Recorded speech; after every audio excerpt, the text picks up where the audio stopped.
Hello, welcome to my channel. Today I wanted to talk about tea.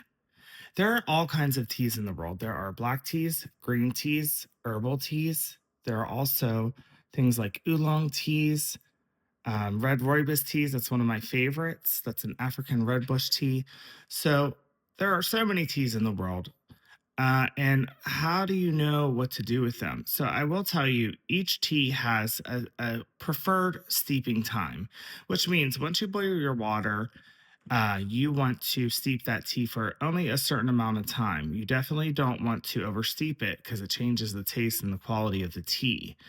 So we are used to in our world using tea bags and things like that. Really, those things aren't good for you. So I recommend always buying your tea loose leaf. This one here is from Happy Mug in Erie, Pennsylvania. And it is an Earl Grey cream tea, which is a black tea. So it even gave the instructions here, steep 3 minutes. Okay. So sometimes your teas will tell you exactly why, maybe because they're different blends or things like that, kind of like coffee. So what I did is I boiled my water. I have an espresso machine that pours out hot boiled water. And I have this tea strainer that goes right in your cup. See it?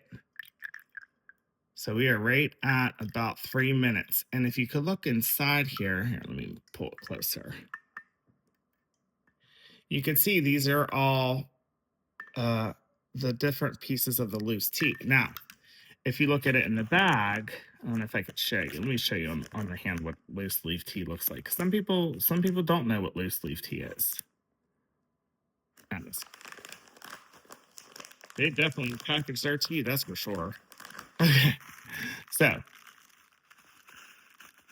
see, looks like this. This is what you want from tea. Okay, you don't want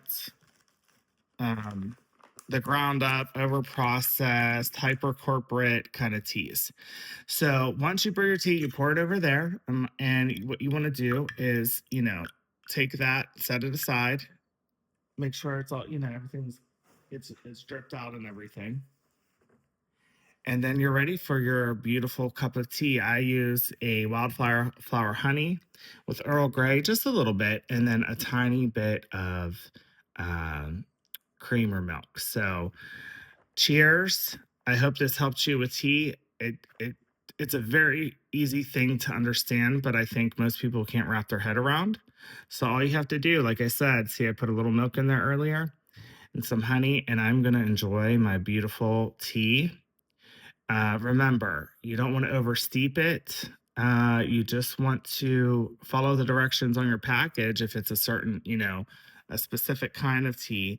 But always try to get your tea loosely. If it takes it takes a second. Yes, do you have to put that in, rinse it out and put it in the dishwasher? Yes, but it's way better for you. And tea has amazing properties for your health and overall health too. So far as iced tea, when you brew any kind of iced teas hot, they start hot, obviously. You brew the tea hot and then you pour it over ice. So it's usually equal parts, tea and ice.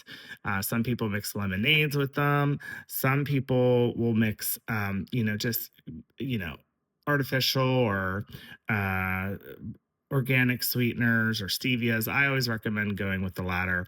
You want your iced teas to be fresh and refreshing. A lot of people use some kind of citrus with their teas, pineapple juice, lemonade, all kinds of stuff. So um, those are very easy to do. You just want to store those in the refrigerator for a couple days and then pour them out after that. They don't keep too long when you make iced teas. My favorite iced tea to make is a black iced tea in the summer, and I always add fresh fruit to it, whatever fruit that I'm enjoying at the moment.